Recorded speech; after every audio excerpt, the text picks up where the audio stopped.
বড়শিতে যখন মাছ ধরে, মাছকে যদি বারবারও বলা হয় উপরে শিকারী বসে আছে,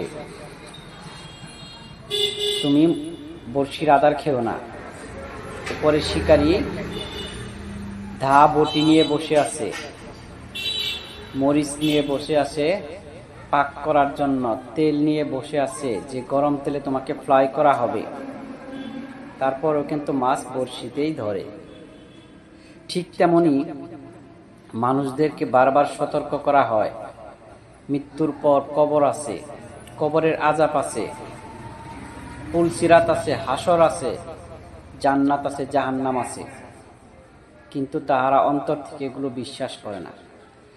তাহারা যদি অন্তর থেকে বিশ্বাস করত, তাহলে তাদের মন এত কুৎসিত হতো না, তাহলে একজন মানুষ কখনোই অন্যায় কাজ করতে পারত না, একজন মানুষ কখনোই সুদ ঘুষ খেত না, কখনোই তার দ্বারা শিরক বিদআত কাজ হতো না, কখনোই সে অবৈধ সম্পর্কে লিপ্ত হতে পারত না।